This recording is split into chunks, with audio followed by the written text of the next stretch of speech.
Okay, so everybody on TikTok's like, what do you mean your grandparents kicked you out when you were 15 years old? How could they do that? Now, when I was 15 years old, I completely agreed with you. I'm like, what the fuck? Like, I'm your grandchild. Like, how could you do this to me? So I'll tell you the quick little rundown of when they found out that I was gay. It was 8th grade, between 8th and 9th grade, going from middle school into high school. And I had my first girlfriend. And I was in love, of course, duh, lesbians, you know, urge to merge, all the things, right?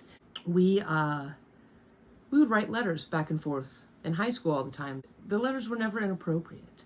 They were just letters saying, like, I'm so glad that we're doing this. I care about you so much. I love you. This is the first time I've never felt afraid. Things like that. My grandparents, like, knew something was going on, but they did not know. I don't know how, because I always... gay. They had no idea that I was gay. So my grandparents were very nosy people. I was at that age anyways to where I was kind of just like, kind of an asshole. You know, when you get to be a little teenager, a little asshole. They thought that, you know, I was just rebelling or something like that, not knowing the things that were going on inside of my mind and how I was feeling about everything. They decided to go through my book bag. Came home, put my book bag on the table, and then I left to go be with my friends, also my girlfriend at the time. I come home and I remember, I will never forget, I opened up the door, and before I could see them, I saw our kitchen table and I saw my notes open and laid out all across the table. They know. What am I supposed to do? They know. So I took a deep breath in and I walked into the house, and then I see their faces and they look right at me and they say, "You're fucking disgusting." And that was like you know, like, damn, right in the heart. Instead of crying or anything, I looked at them. I said, "I'm sorry you feel that way." And I went into the kitchen and I started making myself breakfast. It was nighttime. I don't know. I've always been a breakfast girl. I don't know. But I went in there and started cooking hash browns and eggs. They instantly start to get angry because of my reaction. And they're like, "You need help." And I said, "Well, actually, I tried to do that myself. And quite honestly, I'm okay. I think maybe you're the ones that need help." Oh my gosh. Every name in the book. I was disgusting, going to hell. You know, the same thing all those loving Christians like to say. It ended up really getting under my skin, and it was really hurting my feelings. And I was like, fuck this. And I said, I'm leaving. And I go to leave. And my grandmother was 6 foot tall. Just a football player, just a sturdy broad. She would say that herself. I'm not disrespecting her in any way. And she bear hugged me. She wouldn't let me leave. And I'm squirming and I'm like, "Leave me alone, get off of me," to where we both fall to the ground and we're rolling around, and I'm like, "Leave me alone." And at this point I'm screaming and I'm crying. And then I start to kick her off of me. And at the time, I didn't give a shit. Now that I'm older, I feel horrible because my grandmother had so many big bruises down her leg. It was a horrible, horrible time. That's how they found out that I was gay. They kicked me out. My father, that's for a whole nother story time. That's... How much time do you have, okay? Because I could talk about that fucker a lot. Anyways, so they kicked me out, and our relationship is not good for a couple of years. There's not much conversation. Anytime that I would see them, it was just, "You disappoint us." There's going to be cats running by. We're moving right now. Sorry, a little timeout. We're moving right now, so I'm filming this in our bedroom, obviously, but the cats just think they fucking run everything. So they're going to be running around in here. So sorry, not sorry. But every time that they would see me, it was just how much of a disappointment I was and that I'm going to be going to hell. They just wanted to remind me that I was going to be going to hell. Some years pass. I get in trouble. All of the things, if you want to know about it, watch my last video, tell you all about it. Yes, hello, Mildred. I get out of the system. I'm done getting in trouble. I'm done fucking up. But of course, you know, me going to prison and, you know, the robbery and escape and things like that, that is just exactly that's what my grandparents thought about gay people. Let me explain this. My grandparents are old. They've always been set in their ways. They were raised to believe that homosexuals were pedophiles. And again, that goes back to the Bible, because the original text, you know, it was about man lying with boy. It was about pedophilia. And then, of course, they switched the wording, and instead of pedophilia, it was homosexuality. you know, let them write their little book. So that's what my grandparents thought. They thought that all of it were promiscuous. We want to make everyone else gay. We're trying to force our lifestyle onto other people. We are drug addicts. We are criminals. That is what they believed because that's what they were taught. They had never been around anybody gay. They didn't know what to think, how to feel. I'm not saying what they did to me was okay and how they spoke to me was okay, because it wasn't. And those are things that I'm still working through as a 37-year-old grown-ass woman. You know, that was something that really affected me. But I've gotten past it. I have. It's just taken a lot of time. But as the years go on, you know, we start, you know, getting back into each other's lives a little bit. You know, I was very cautious about it. I was with my son's biological mother, and we had the baby. And that kind of changes a lot of things, not even just for me, but the people in our family, the people that, you know, our friends, everything. My grandparents, especially my grandmother, oh, a baby. Oh my gosh, a baby. What do you mean, a baby? And I remember this was before my grandmother came over to meet our son, anything like that.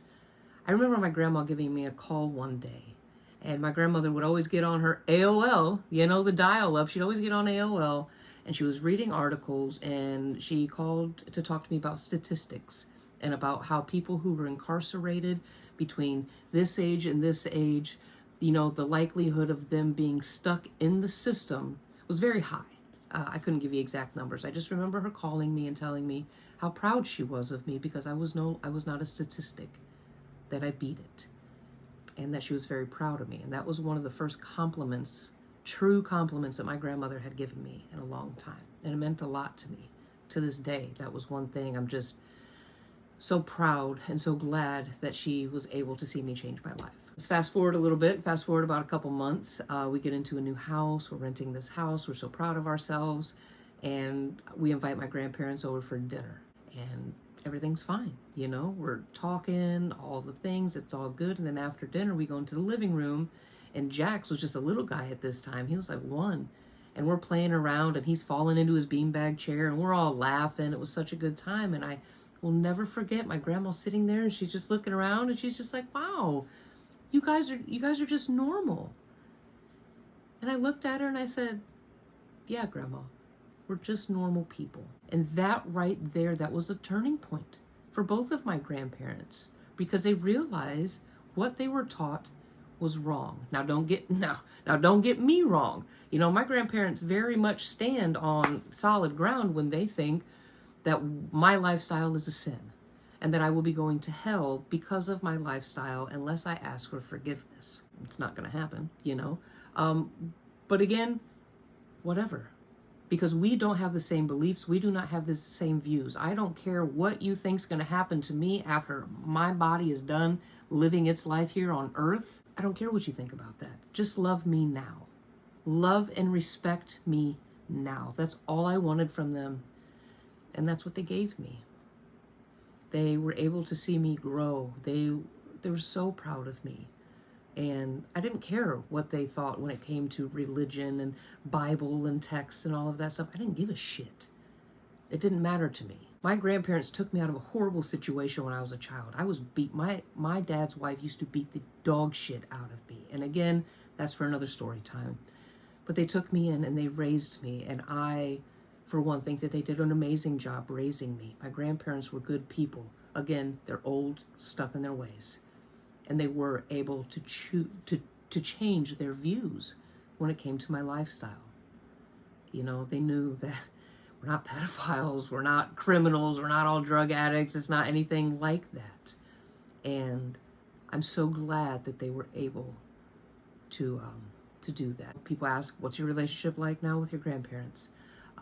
My grandmother passed away. It was 7 years ago this last Christmas. My grandmother was my favorite person in this entire world. We spoke twice a day, you know. If I couldn't fall asleep at night, it could be 2 o'clock in the morning, and I know that I could call my grandma because she slept like shit too. I'm very much my grandma's child, if that makes any sense. Very much like we have the exact same hands. Like it's crazy. But anyways, my grandmother was the closest person to me, and when she died, I lost so much of myself. It was very, very hard, and it still is hard to this day. It's one of those things that, you know, life goes on, but it's just never the same. You know what I mean? But she died. The last words that we shared with each other was, I love you. And I know that wherever she's at, I know that she is proud of me and who I am and who I've become and the parent that I am. I know that she's proud of me. When it comes to my grandfather is still living. My grandfather has dementia. I am his power of attorney. And I see him pretty frequently, and I talk to him very frequently on the phone. If he's ever in his room, my grandfather has to live in a long-term care facility.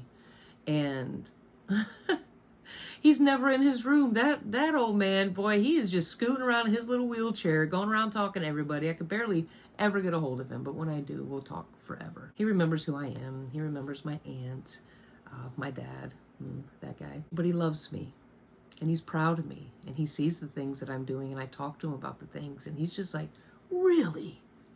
Really? You know, wow. You know, the dementia hasn't taken over too much yet. We're still in a good spot when it comes to this. He can't walk. He fell. He worked at Walmart, and when he was walking in to clock in at work, he tripped on the rug, and he fell, and he hit his head. My grandfather had the onsets of Alzheimer's. The doctor had already told him that. But when he fell and he hit his head, the amount of blood that was on the brain and the damage it caused to his brain, they said it just whooshed right into dementia. They diagnosed him with having dementia. And of course, Walmart is just like, well, he wasn't on the clock. No workman's comp, no nothing like that. That's, fuck you, Walmart. Anyways, now we have discussions from time to time, you know, when it comes, he just wants to see me happy. You know, but it's like, but if you don't ask for forgiveness, Michelle, you're going to go to hell. And I'm like, Grandpa, I need you to, like, make this make sense, buddy.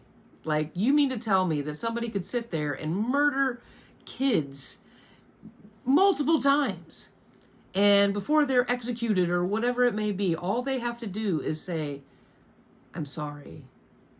Please forgive me. I believe in you.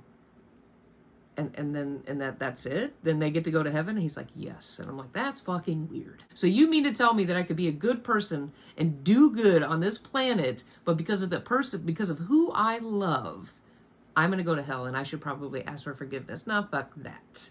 Fuck that. Well, that's a quick story about my grandparents and how, you know, when I came out, it was horrible. It was horrible. It was very damaging to my childhood. It was. But I forgive them because I try my best not to fault them for the way that they were raised. I am just thankful that they were able to look past all of the lies that they were taught when they were younger and saw their granddaughter, not just some lesbian. I'm Michelle. I'm their granddaughter. They raised me, and this is who I am. And they love me, and that's all I could ask for. I appreciate you guys sticking around. And when it comes to the dad stories, I got a fucking lot of them, okay? They're good, but, like, they're not good, you know? More story times coming your guys' way. I appreciate you guys hanging out with me and hanging out my bedroom. All right. Bye, guys.